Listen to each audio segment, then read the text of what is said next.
Hi everyone. Um, in lieu of Jordancon being canceled, I have decided to show off all the stuff that I produced for the convention to have for the Dragon Reborn, for the card game concept that I was making for the Wheel of Time. I have decided to not only show off the new mat that I've designed, but also all of the cards, since unfortunately we won't be able to show it off this year at JordanCon in lieu of the pandemic that's going on with it canceling the convention. So I have once again my beautiful wife holding the camera to try to assist me with this, and I'm going to show you a bit of progression on how the cards have changed over the years, as well as the newest cards. So we're gonna get around to that, and if you can, just pan right over here. So this is the new mat that I designed for this year's convention to surprise everybody. Unfortunately, I can't let everyone see it in person because of what I mentioned prior. I won't bring it up again. But the new layout is a little more comprehensive.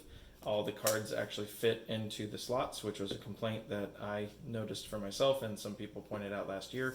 And past that, I also made it where there are corresponding symbols for each of the zones and a banner with the affinities on them to identify how much of a stake you have for the territory on each row. And you can do this with multiple like d20s or any dice that you have sitting on the table, and the dice correspond to this row, the dragon corresponds to the middle row. That way you can keep track as a player. It was just more of a quality of life thing for whenever we were playing the game, where you could have one dice to represent the whole row and its actual affinity pull.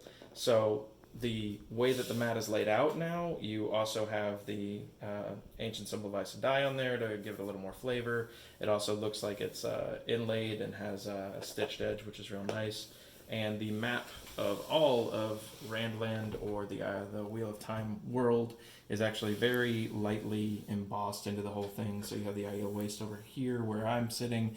You also have Caemlyn and Gillidan and Terabon, and they're all able to be seen, as well as all the symbols for each of the nations. It's very nice in person. Unfortunately, I don't think the camera can do it justice, but moving on, I also have some examples here. So years ago, about 3 years ago, I had these cards that I brought to JordanCon. They had this back on them. And then the year after that, I changed the back to try to be a little more similar to the Wheel of Time logos. And then I kind of went back this year to be this comprehensive design that kind of incorporated both of them to make it a little cleaner, and it's easier to, it's just more aesthetically pleasing for me. That's why I kept it that way. But I'm also going to show that some of the cards and how they've progressed. So this was one of the original cards that we had. The issues that people pointed out was that the text was very hard to read, as well as the font was hard to read, and the symbology kind of got lost, and what color it was got lost because all we were relying on was this outside edge. So the year after that, I improved it to have the text be darker and also make the outside edge a little more defined, and made it a little simpler for people to read. But this year we have improved it drastically. This was the biggest undertaking of this year, was completely modifying the look of the card. Almost 100%. Like, the general layout is the same, but the cards themselves have gone up astronomically in clarity. And this is the same card again being shown off. You can immediately tell that it's a green card. You can immediately tell what affinity it is. You can tell what if it's gold, silver, or bronze on the outside edge. That's also a trait that I stuck with. And the cards look significantly better now than they did all those years ago. So moving to the next bit is the part that everybody was actually missing out on this year, which was the new set for the Dragon Reborn. So I'm going to show every single card. I'm not going to go over every single effect or anything. I'm going to do my best to make it quick. And just a precursor to everything, the set was predominantly established for what characters would be in it before I even started, and some of them did change, but I also went back and tweaked a few because we couldn't find an image that accurately depicted what I saw for the character in my head. I credited every artist like I do every single year, and let's get to it. So we have Randall Thor. He actually has 2 iterations again. So I'm going to turn the cards this way to make it a little easier. Silver black card, and he has a very decent effect. I'm not going to read all the effects. It's just mainly to show off the artwork. This was my Leandrin, and she's the first, besides the Black Aja sister from last year, the first female black card. So that's fun. And also she have Marilyn Gamalfin. I tried to do all the significant Black Aja sisters that are mentioned in the book. We have the primary villain at the end of the story, Bilal. I got a gold card. And Rand when he's facing Bilal and when he's alone in the woods as the last of the black cards. Then we have the Hunters 3. We have all the art by Seamus Gallagher. I did pull a lot from his stuff this year because it's just getting to the point where I'm using almost all the fan art. So a lot of Seamus Gallagher's artwork is in here. So we have Egwene, we have Nynaeve. I did make an alteration to this, so if you can spot the difference, I try to avoid spoilers, but yeah. And then Elaine. So those are 3 of the white cards. And then there was my interpretation of Suan in this set of cards is that she's Asian. I don't know why, but I just envisioned her that way, that she was either, Asian or Polynesian or in that category of race. But I thought that she turned out rather well, and I tried to show her when she's actually being the Amerlin. I have Moraine. And then we get into the other colors. So we've done white and black. I did a set of horses. So there's horses for every color outside of white and black, and all of them had the same effect. This was my general, I tend to do this with the game. Every set, there's a bronze card for every color outside of white and black. That is a general effect that all the colors kind of gain. In this case, you get a card that boosts up a unit when you play it, and you get to draw a new card by discarding the horse, and every color has this. Then we get into the Darkhounds, because it's the first time that you actually see them in the story, and they're fairly strong. More bronze cards. We have the Gray Man. And every set also got 2 silver cards that are actually synonymous with every single color. So you have the boats. So I noticed in my research with me and my wife when we were looking up stuff for the story, we realized that there were about 5 or 6 named boats in this book. So, and on top of that, there was a captain for every single boat. So we said, well, we'll just give every color a boat since there's 6 colors. And so we have the Darter here, and that is the Green's boat, and all of them have the same effect, which is a generic search for a bronze card of my color effect. So it's fairly good. And then you have the Captain of the Darter, which was Captain Cannon. I actually found this artist on DeviantArt. I don't know what these characters are for, but she had a significant amount of pirates and ship captain drawings, and her name is Sharandula, and I thought the artwork was really interesting, so I stuck with it, and I try to give them full credit. This is phenomenal artwork, and I appreciate it. In terms of how I visioned, kind of how the people on the seas would look in the Wheel of Time universe. So I realize he has red hair, but I didn't want to go into editing people's artwork.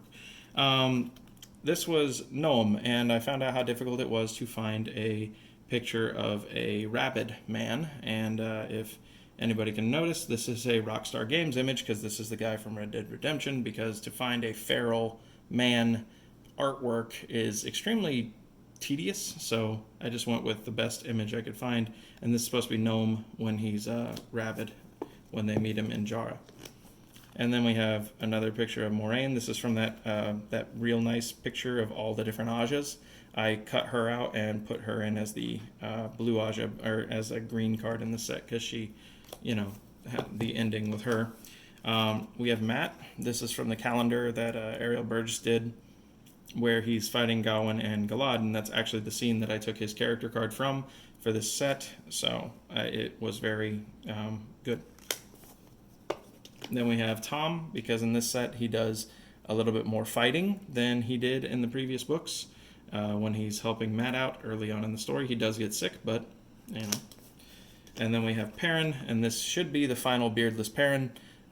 There's a joke between me and my wife, because finding a picture, a good picture of beardless Perrin is very difficult, since, you know, he grows that beard and everybody loves the beard. So moving past the red cards, I'm trying to keep track of time. We have Mandarb. Mandarb gets to be the red horse.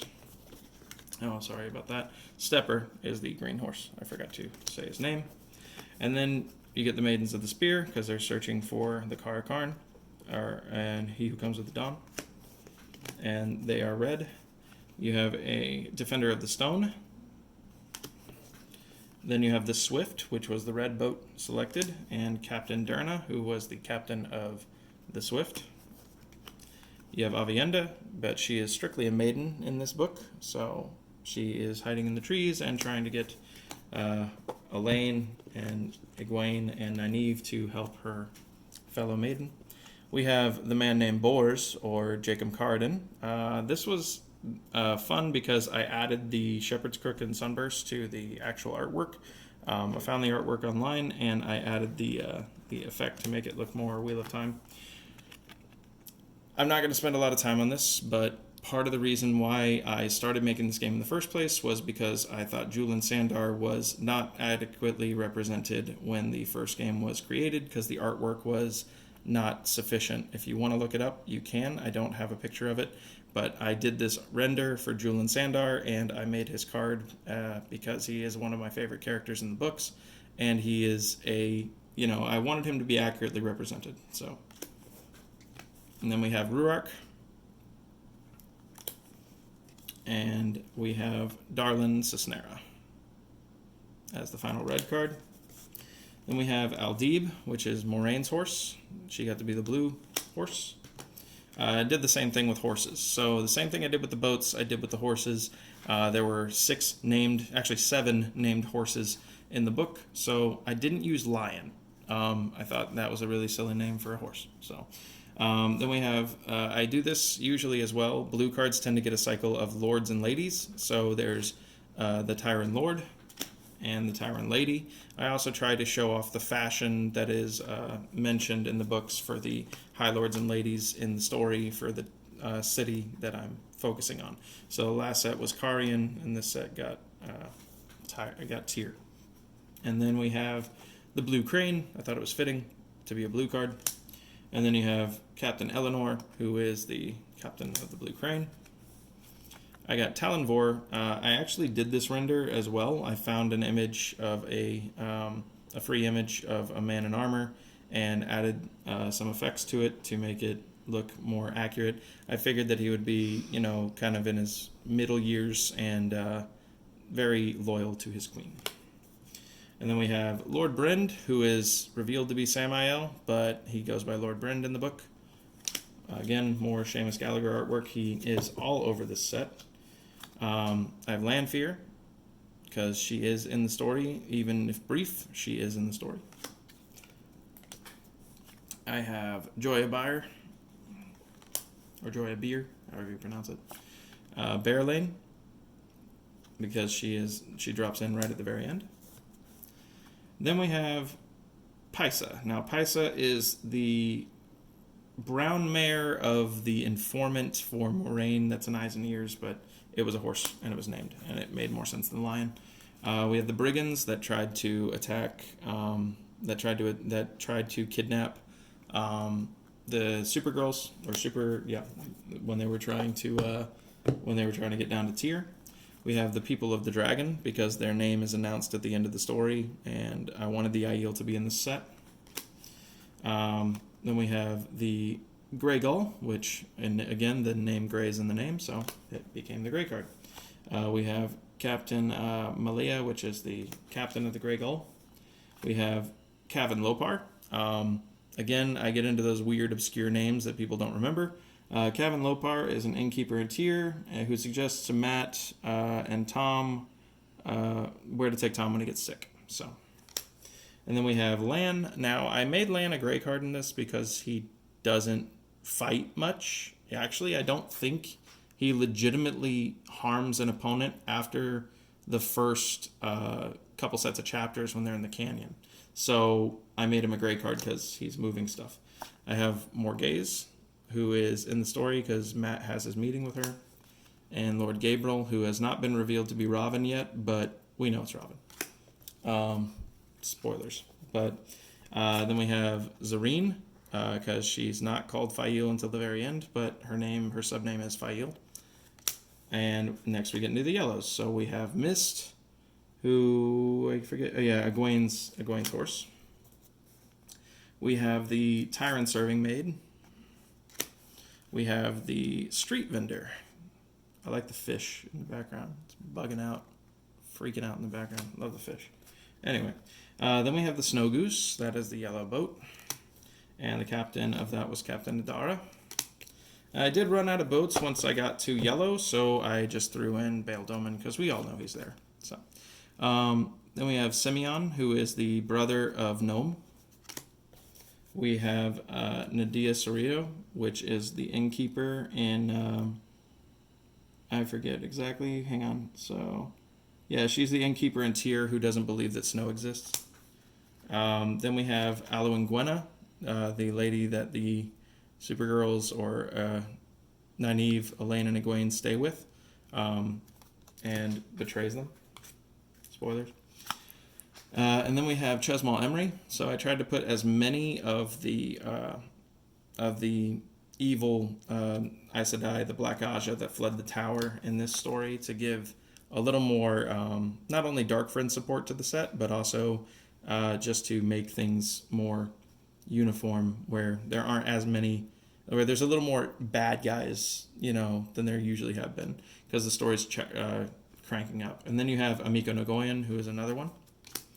Then we get into the browns. We have Bella. I mean, she should be a platinum card, but we don't have platinum cards. We only have bronze, silver, and golds, but she should be platinum. We know she's the creator, but it's okay.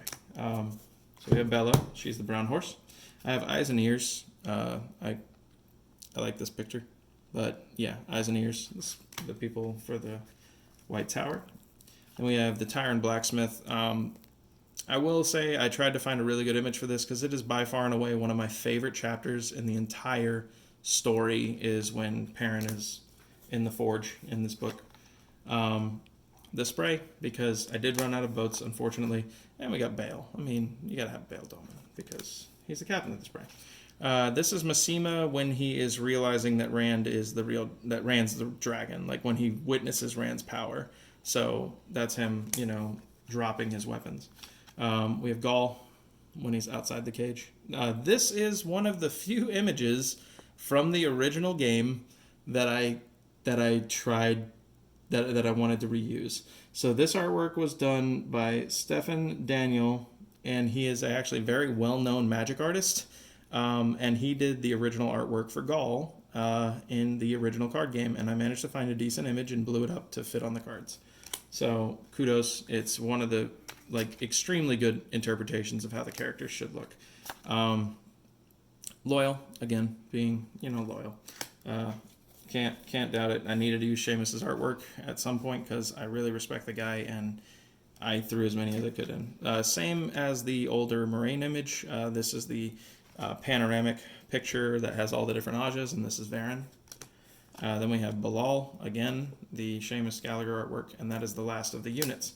In terms of the locations for this set, we have the Canyon Campsite, which is right at the start of the story. I try to put them in sequential order. We have the Armerlin Study. We have the Warder Training Grounds. We have the River Aranon. The Camelin Palace. Ilion. One thing I'm a little proud of, I put those flags in there to make it the bees of Ilion. And then we have Jara. We have Tyr. We have the Stone of Tyr, which is that big imposing structure in the background there. And we have Teleron Rioid as the last of the locations. And finally, we get into our hazards. Now, a lot of these are repurposed artwork from another game that I made years ago. So if anybody ever sees any overlap, I repurpose them for the purpose of just having something nice to look at. So we have Secret Mission, we have Treachery, Escape, Loyalty, Potential, Plots, Mind Trap. I dropped all the cards like a fool. Sorry about that. Confrontation, Aftermath, and finally Forgotten History. So all these are the hazards in the set, and as you can see, it kind of follows an arc with the story. So that's how I laid those out. And finally, we have the items, the things that are used to fill out the deck, and these will be the last bits of cards. We have throwing knives, because Tom is a beast. We have the quarterstaff, which Matt uses to kick people's butts. We have the simple wooden flute that Rand uses to just keep himself busy, to be honest, when he's traveling. Fireworks, nothing can go wrong. All you have to do is light them with a tinderbox. The hanging cell that Perrin brings Gaul down from. And then we have a sack of gold. We have the Armerlin's Order. I felt really proud of that. I put that seal on there to make it look really good. And the Twisted Stone Ring, which is the thing that Egwene, the ter'angreal that Egwene receives. You got to put in some balefire. This is the first time I did a actual action instead of an item, but I think that it works. It's a very powerful card. And finally, the prize that Balal was trying to find. This was some art done by Jesus Diaz, and it is on DeviantArt, and I thought it was phenomenal, so I went ahead and used it for this because it was the best render of Kalendor that I could find. So that is primarily the set for Dragon Reborn. The gameplay is much more interesting. I pushed to have more gold cards in this set because the story is getting bigger, so there's more significant names and less insignificant names. In terms of the actual game itself, it seems to have a lot more dynamic options for deck building now, and I will be working on Shadow Rising for inevitably next year. So, Daniel Green, I will have both sets by the next time I see you, just like I promised. I didn't, completely go crazy and remake all of the cards for Great Hunt and all of the cards for Eye of the World and change some artwork to make it cleaner because Aram's old picture looked like crap. So I've put a lot of work into this, and I'm hoping to see everybody at Jordancon next year. And I'm sorry that we can't sit down in the game room and chill and have a good time with all this. I hope you guys enjoyed the video. I wanted mainly to show off the art because I really do appreciate all the artists that put time and effort into stuff and are way more talented than me. And hopefully we can have a go next year. So it's with a bit of sadness, but I guess to be corny, the wheel continues to turn. So we'll see everybody next year, and have a good night. Bye-bye.